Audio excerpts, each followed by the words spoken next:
So class, ito yung ating data tungkol sa shelf height. So far, ang naging conclusion natin, di ba, ay dalawa. Saan? Ang ating naging conclusion tungkol sa means, di ba? Sabi, therefore, means are not equal. Okay? Means are not equal. Yan ang naging decision natin. So, titingnan natin ngayon, class, kung tunay nga ang means are not equal. Ano? So, pwede mo namang gawin, class, ay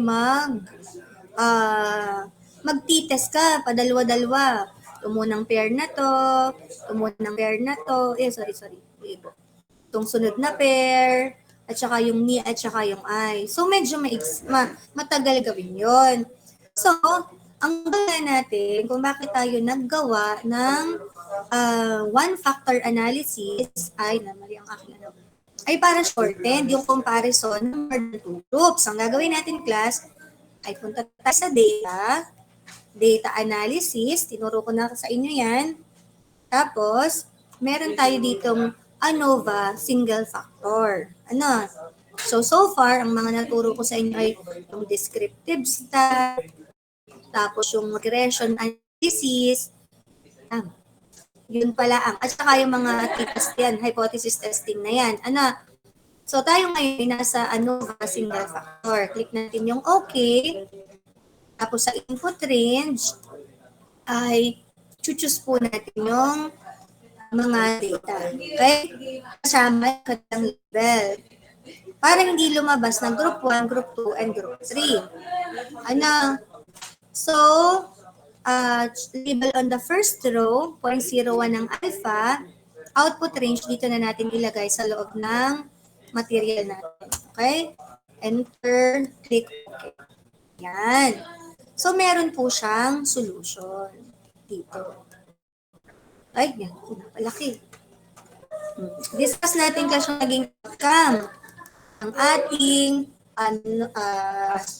ANOVA. Ay, hindi pala. Single factor analysis. Okay, ito yung ANOVA table. Ito. So, class, itong SS between group, ay di po, class, ayan yung ating SSA or yung SS ng ating treatment. Ang kinakompare pala po dito ay yung variation between the every group, ni, I, and waste. Ari naman, class, within group, yun yung ating SSE, yung variation kada kada kanya-kanyang grupo. Okay. Sana nagigets nyo. Hindi ako makapagsabing thumbs up kasi babalik ako dito. Gaganyan ako. Pero naintindihan nyo ba, class? Sige. Thumbs up ngayon. Naintindihan? Yan. Balik tayo sa Excel. So, class, nandiyan yung mga data. Pwede nyo namang i-center kung gusto nyo. Kung mas natutuwa kayo na naka-center ang data, pwede nyo namang i-edit yung laman. Edit. Okay? So, papatunayan natin na tama yung mga naging solution po natin. So, ayan yun. Yung mga variance natin. Kung gusto mong ipaliitin yung kontiin yung value, so pwede mo naman siya i-round or pwede mo naman gamitin itong icon na to. So, sabi dyan, how do we interpret solution from software solution? In particular, we're using here Excel. So, kasi yung F critical, we compare. Okay, so, ang mangyayari, 14.52 is greater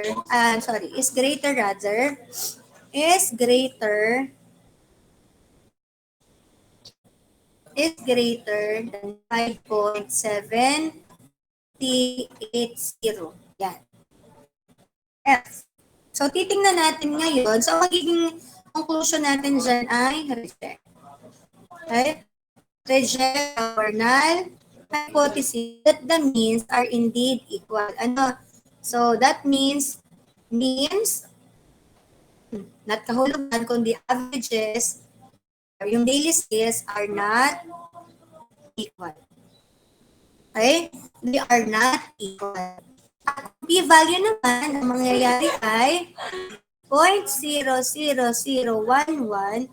that is lesser, class, not equal, but that is lesser than our alpha 0.01.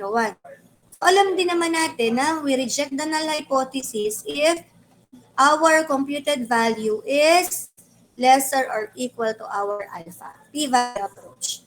So, yan ang ating solution. 14.52 against 5.78. Let's look at our material.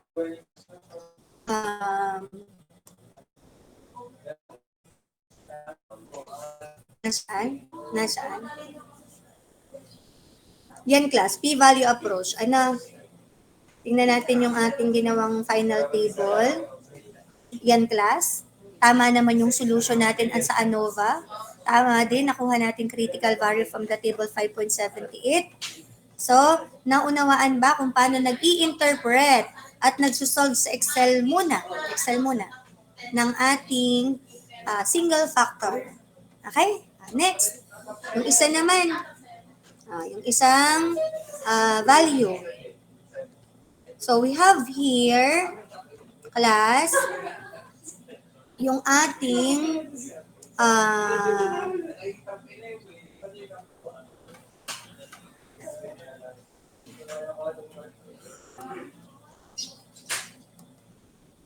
solvent.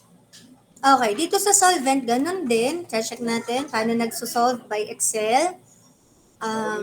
Data analysis, single factor, input range natin, including the label. So, ma'am, okay lang po bang i-choose yun kahit yung mga blanks? Oo, class, kasi sa Excel hindi naman nila yung i-count. Ano, label on the first row, 5 yung alpha, 0.05 or 5%. Ito natin lagay ang solution. Okay. Yan. Meron tayong solution dito.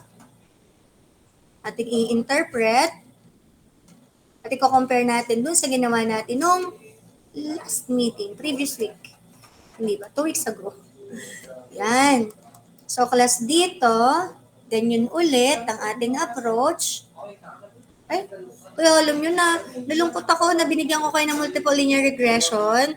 Nandun na yung coefficient. Hindi nyo pa nakuha na yun, dun pala kukunin yung y. Ano, tiga class, yung y formula natin, nabigay ko na coefficient sa ganyan. Okay, so this will be our 24.51 is greater than 3.328. So, this also leads to rejection of the null hypothesis, which means or averages of the absorption rates of the chemical solvents are not equal. Okay? And we'll have, ito naman, you compared, of course, this is so much less than 0.05. That would lead to the same conclusion. Okay, clear po ba, class? Send me, clap. Naintindihan mag-interpret? Yan. Okay? So,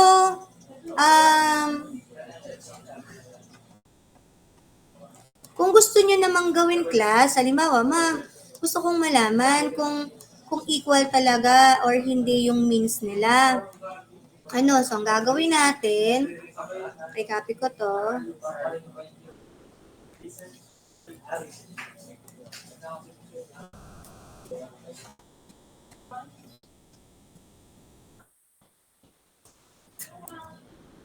Yan. So, pwede nating gawin class ay punta tayo sa data analysis, tapos meron tayo ditong comparison of means. Ano nga class nangyari doon sa natin sa Bartlett at Cochrane? Diba class, based on test of variances, test on variance. Ang naging naging conclusion natin kanina, silipin ko nga ulit yung material. Ang naging conclusion natin ng variance ay reject, accept. So, equal. Class, equal ang sample. So, equal ang variance rather. Test on variance lead to a decision of variances are equal. Variances are equal. Yan ang naging conclusion natin. Ngayon, isa lang natin sa equal, pwede natin siyang gamitan ng data analysis class ng t-test. Ito po yun, t-test to sample assumed variances. Okay, so natin po. Tapos, variable range 1, ni muna class tayo, ni level. Tapos, variable range 2, kinumpara natin sa waste level, enter. Hypothesis difference 0, wala naman tayong binigay. May label, 0.01 ng alpha. Output range dito na lang, enter. To assuming output range. Okay. Dito po ang output range. Alta natin yung isa.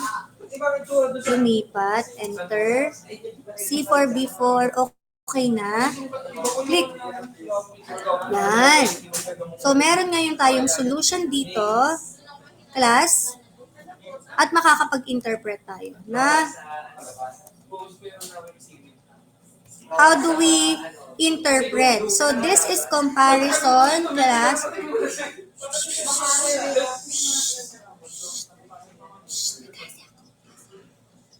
Naki-carried away. Calm down. Yan. So, class, comparison to ng knee versus waist level. Sabi natin kanina sa assumption, so ito yung averages nila, sabi natin, ma'am, hindi yan equal. Magkalayo masyado. Class, titas muna yung ginamit natin ha. Sa next meeting pa kasi, yung panibago natin na approach. Yung how do we know that which of the means are equal or not. So, hindi yun ang topic natin. Pang week number 8 yun. So, class, mag-interpret tayo. Ito yung ating t-stat, which means, yan yung ating solution. Yung computed value. Kung gagamit tayo ng p-value 1 till, ito, class, ay lesser than sa 0.01. So, mangyayari dyan ay reject yan ng hypothesis. Ano ga po yung hypothesis natin dyan? So, ang H0 natin, class, mean of the knee level is equal to the mean of the waist level. Ang H1, mean of the knee level is not equal to the mean of the waist level. So, makikita natin, class, na mean of the knee level is not equal to the mean of the level, which agree with our hypothesized value. So, kung compare mo naman, class, ito, yung T1 tail, so yan ay negative 6.22 that is lesser than the negative 2.62. Yung 2 tail na, so, mas maliit sa 0.05. At sa 2 tail na critical, yung value natin, okay, which is negative 6.226, ay different siya sa 2.97 negative. Lahat niyan ay magli-lead sa rejection of the null hypothesis. Naintindihan po ba ang solution? Yes. Kung hindi natin gawa noon, nagagawa po natin na show. Class, okay na? Level is not the same as... Nandiyan ba? Class, nandiyan pa kayo? Yan, mabalang palang internet. Okay, clear. Next one. Compare naman daw po natin yung ating knee against eye. Okay, gawin natin yon. Equal ang variances, class, knee palitan natin yung I. Ito po yung I level. Enter. Ay, naku, cancel. Tapos label, output range. Palitan natin ng location. Dito naman sa banda dito. Yan. Enter. Yan. So, compare ulit po tayo. Magkaroon muna ulit tayo ng assumption. Ano gang ating assumption? Ang assumption natin, class, ay yung 81 natin, ay parang tingin ko equal yan. Yan ang assumption natin kanina, ha? Pwede naman natin class, ay assumption lang. Assumption. Yan. So, gayon ulit ang gagawin natin. I-compare natin sa 0.01. Class, ito ay hindi ka 0.01. So, ang 0.05 class ay greater na sa 0.01. So, mangyayari dyan, accept the null hypothesis, the mean of the ni level, class, ni versus I, is equal rather to the mean of the I level. Which is correct tayo. Yun. Check, correct, assumption. So maganda class may assumption ka. O compare natin yung t-stat. Yung negative 1.75, yun class ay greater kaysa negative 2.62. Yung ating p-value na 0.10 ay greater sa 0.01. Yung ating negative 1.75 na value ng t ay greater, mas malaki sa negative 2.97. At lahat ng yun ay magli-lead dito sa decision conclusion na to. Do we agree? Everyone. Ari po ang isa-send. Garne. Para common tayo. Okay na? Yan. Next. Doon naman tayo sa pangatlo. Ano naman? Tapos na tayo sa ni waste, ni I. Waste I naman. Waste I. So parang itong nalaman natin ngayon ay introduction sa ating lesson nung sa susunod. So tatandaan yung naging solution natin ngayon ha. I-relate natin sa next meeting. Okay? So papalitan natin ang variable. Waste naman. Tapos, I, okay na. Palitan na lang natin ang output range. Lagay natin doon sa may dulo. Yan. Enter. Okay. Yan. We have a solution. So, class, dahil kukunti ang oras natin sa exam, ay di pagpraktisan nyo din ng Excel solution at makakagaya, malay nyo, sa ginawa natin ng quiz 1 na nagagamit natin yung table. Pang-exceed ng oras. So, class 90, almost 91 to almost 85, ang assumption natin ay hindi sila equal. Ngayon, ito yung t-stat. I-compare natin siya dito sa mga naging values. P-value lesser sa 0.01. Therefore, class, reject the null hypothesis, which means the mean of the waste level is not equal to the mean of the I level. Yung 3.33 ay greater sa 2.62. Yung 0.0049 ay lesser sa 0.01. Yung 3.33 sa totaled ay greater than sa 2.98. Lahat sila ay magli-lead sa conclusion decision na ito. Therefore, ang mean ng ni level ay napatunayan na equal sa I level. Diga? Pero, ang mean ng knee level ay hindi equal sa mean ni waist level. At ang mean ni waist level ay hindi equal sa mean ni eye level. Overall, class, the mean of the knee level is equal to the mean of the eye level but not equal to the mean of the waist level. Therefore, class, therefore,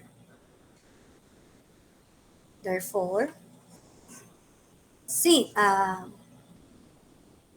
since pa, since mean of the waist level is the highest, okay, at 90.875 plus, meron na ngayon tayong magiging recommendation.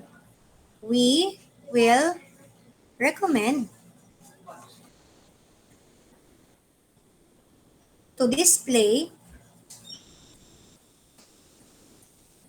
the uh, the ARF dog food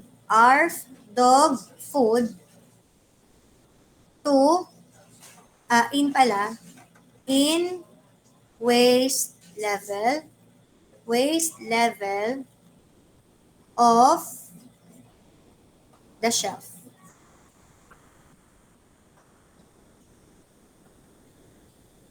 Are we okay? Send what? Send this icon. Yan. Nakuha. Ano pa ang ating pwedeng pag-usapan? Pag natapos ko tong class Excel demo, then we will be dismissed to be continued po. Ano itong ating pagtitest ng equality of the means ay preparation natin sa next topic natin, which is the last next meeting na multiple comparisons. So dito naman sa ating chloroalkane ester, ang naging sagot natin ay sample size. Unequal, Bartlett yes.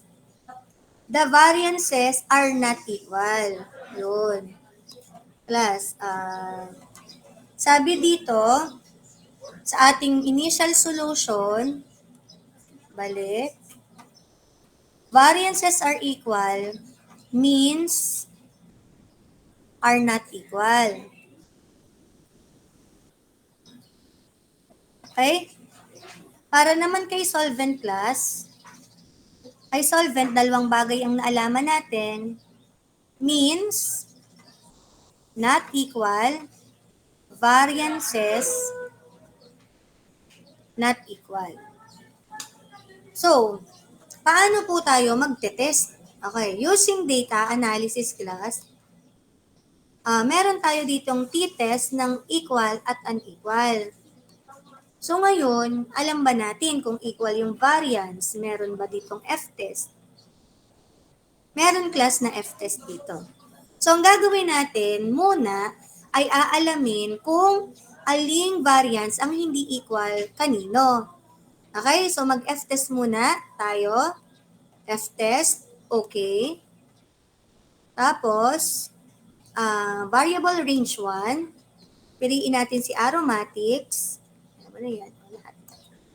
Variable range 2, si chloroalkanes. Enter. Tinetest natin class kung equal ang variance nila para ma-perform natin yung t-test. May label, 0.05 ang alpha. Ang output range ay dito na lang. Enter. Click OK. Yan. So, itong test of the variance ng aromatics versus chloroalkanes. Variance ha? Variance. Oh. So, sabi dito class F. Alam natin pag F, greater. Dapat. Greater. So, class, yung 0.1761 ay greater sa 0.01. Yung 0.1761 din na F-stat ay greater sa 0.28. Ay, mali. Tingnan nga. Ay lesser na. Ay, ulit. Class ulit. Ulit ako. Mali ako, mali. So, kapag nag-FS class, mas ma-limit ay dapat ay mag-one-tail. Ano? Yan, one-tail test. Kung greater ba siya or less than. Kung gusto mong makuha yung values actually ng lower upper, ay di dapat mag-confidence interval ka na lang. Ano? But usually class, pag F-tail ay one-tail. Tapos, pag nagtuturo naman tayo dun sa stat 1, nifa-follow pa rin natin yung may alpha over 2. But kung sa Excel solution or other software, tandaan niyo po, madalas ang F, kahit dun sa ating ANOVA, ay one-tail. Anyway, P pala ito. So, meron tayong alpha na 0.05. Ari po ay lesser than sa 0.05.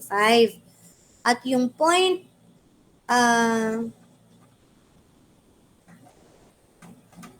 ari p-value. Tama ka.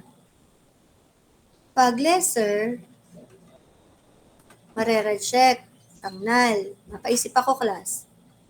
Ibig sabihin nun, variances of the aromatic is not equal. Oops, saglit.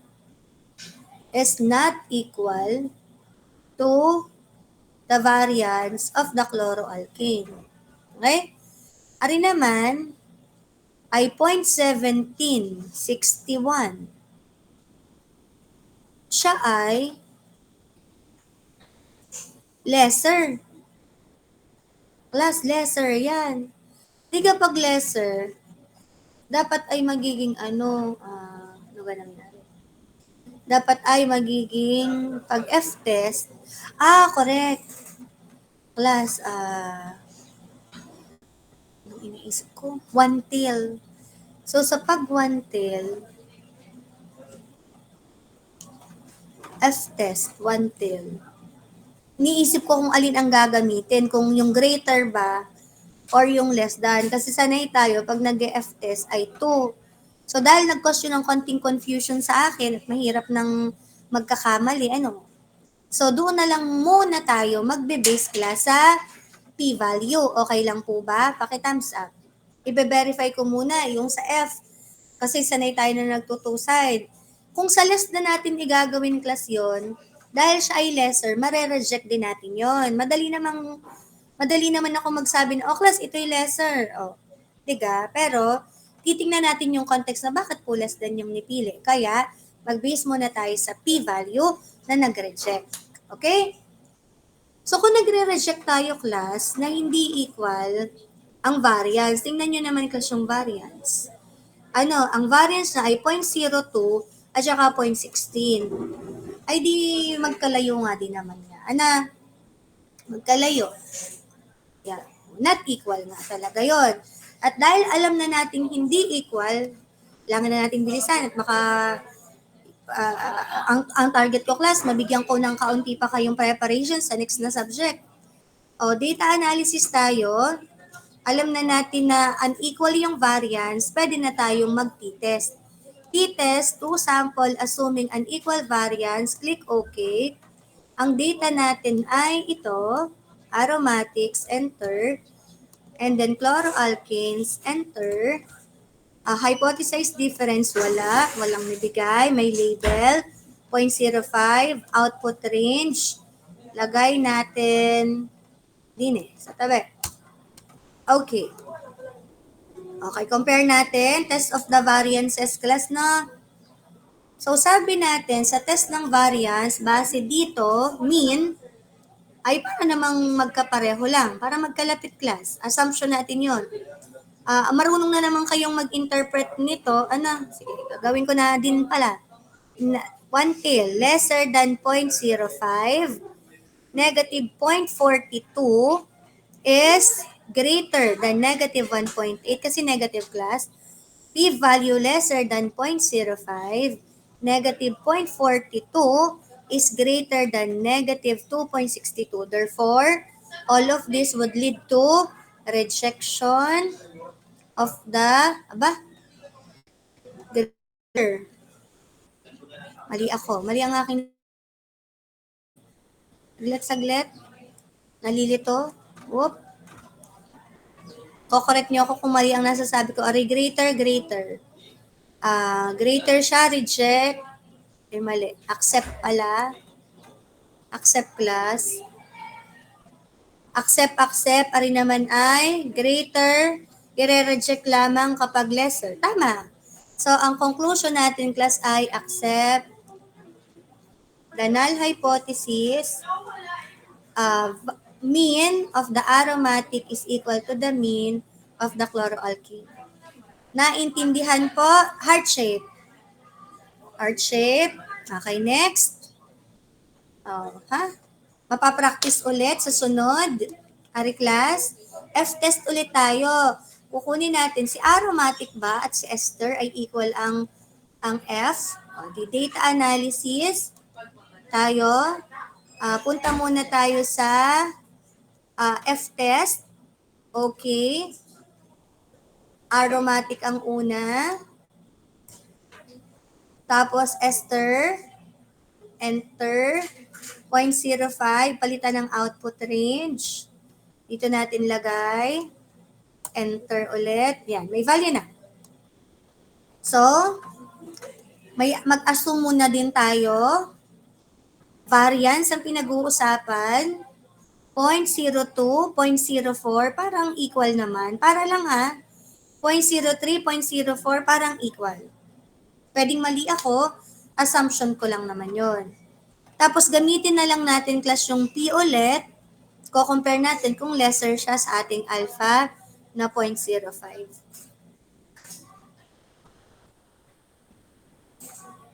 Pamaga.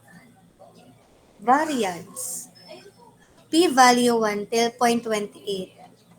Kapag lesser, ay mali ako. Greater pala yan. Careful class Nalilito na ako, sorry po. Greater yan. Kapag lesser, reject. Pag greater, accept. Okay? So class, accept. Null hypothesis tayo. Okay? Accept the null hypothesis. Less than that. Okay, which means the variance of the aromatic is equal to the variance of the of the ester.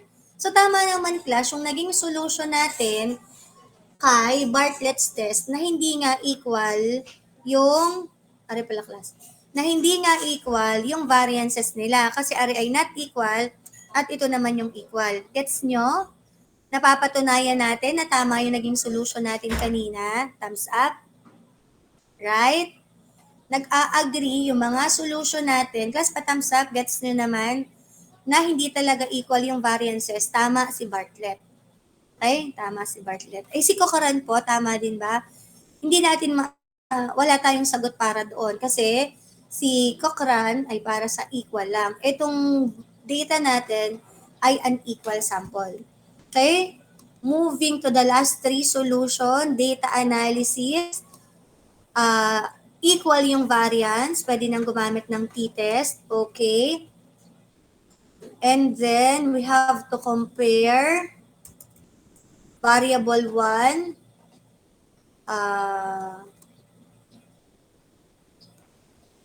sabi ikaw dyan, aromatics, bakit ako nandyan? Cancel. T-test, okay.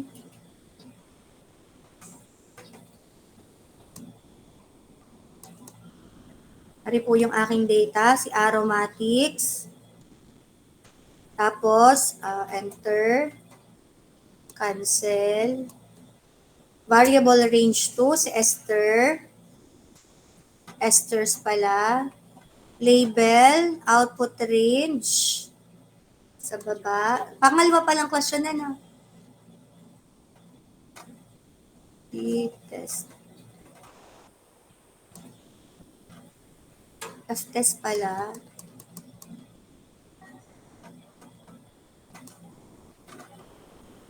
Aromatic ester. Ano kang ginagawa ko? Nalilito ako, class. Back muna tayo. close. Variable range 1, si chloroalkane versus versus an ester. Variable range 2 ay si ester. Ano gamot? Aromatic ester. Tama, chloroalkane ester. Palas na pala rin. Enter. Output range. Dito. Baba. Enter. Okay. Yan. So, assume ulit tayo tungkol sa sa variance lang. 0.16 again 0.04 not equal. Kasi malayo. Malaki masyado yung kay chloroalkane. So, test natin dito. P-value, this is lesser than 0.05.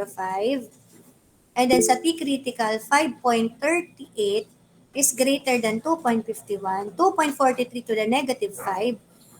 10 to the negative 5 ay lesser sa 0.05. Ang 5.38 ay greater than sa 2.83. Therefore, lahat sila ay maglilid sa reject the null hypothesis. Okay? Variance. Ano gamam yung hypothesis? Hindi na nailagay. Ano yun?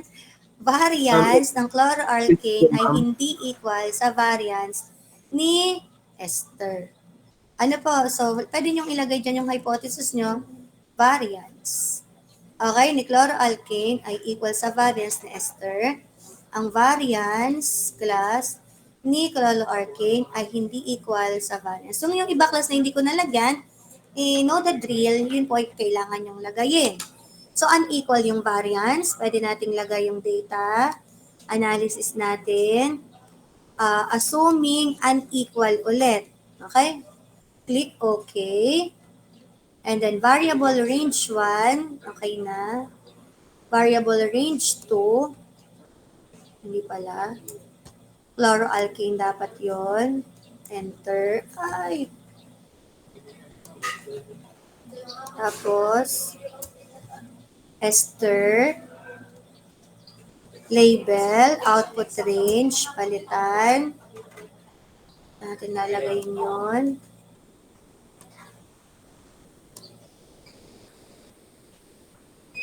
Nakalimutan nating mag-test pala ng mean. Sige, gagawin natin yung class. Okay. Unahin muna natin, are. So, ang mangyayari dito, class, ay mean ang kino-compare. 1.00 against 0.33, not equal ang ating assumption. So, are ay lesser sa 0.05. 4.462 is greater than 1.83.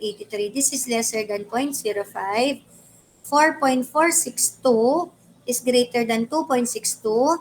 Meron tayong hypothesis, the mean of the chloroalkane is equal to the mean of the ester. The mean of the chloroalkane is not equal to the mean of the ester.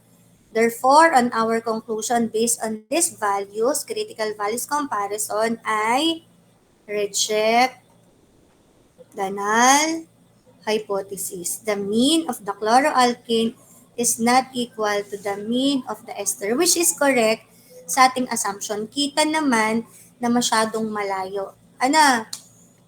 Tapos, yung isa naman na nakaligtaan natin, equal yung variances. Data analysis, ulit, equal yung variances.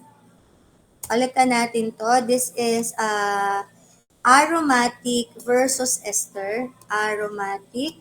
Oops, ano nangyari sa'yo?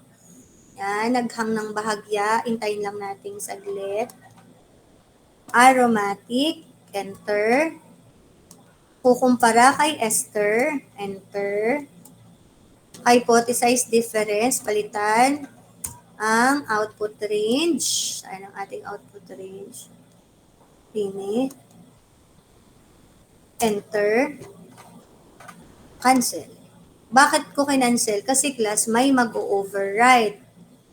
Okay, so kailangan wala tayong ma-override na data.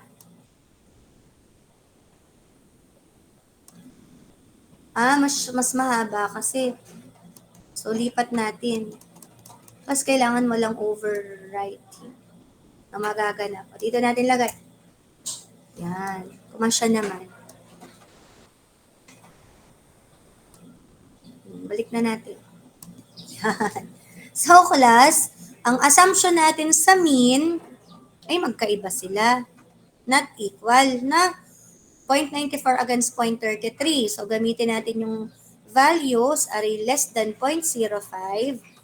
Ari ay 7.4757 is greater. This is lesser than 0.05.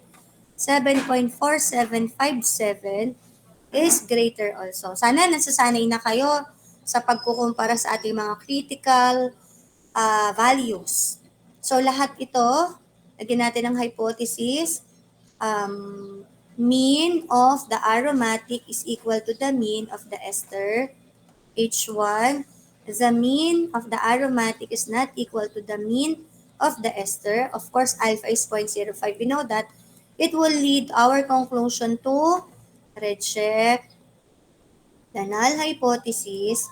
The mean of the aromatic is not equal to the mean of the ester. Kaya, pag pinansin mo, class, yung ating mga naging solution dyan kay second problem na unequal sample size, tama ang nagawa natin sa comparison of the means na hindi equal yung mga mean, and dun sa test of the variance na gamit ang marklet na hindi talaga din equal ang mga variances. Naintindihan na ba? This one, kung naintindihan nyo. Yes? And we're done. Isesend ko na lang sa inyo yung Excel copy. Lalagyan ko lamang ng kompletong mga yung hypothesis doon sa Excel. Send ko right after na matapos kong sulatan. Ngayon din, bago mag-alas 10. Clear tayo? So, unsharing my screen. Aga-aga tayong natapos. Marami tayong nagawa. Nakagawa tayo test of the class advisable. Huwag tayong lalampas ng 2 hours, okay na yun, or 2.5 minutes na natin klase. Pero hanggat maaari ay ayaw dyan, mag-agadan tayo ng 3 hours. So, mahusay na. Hindi ko alam kung bakit network ng may camera. Mahusay naman ang ating klase.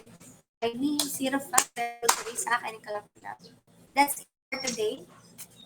Isesend ko na lang later. Very good, everyone. God bless you all. See you next meeting. Bye. Thank you po, ma'am. Thank you po, ma'am. Thank you so much. po, ma'am. Thank you po.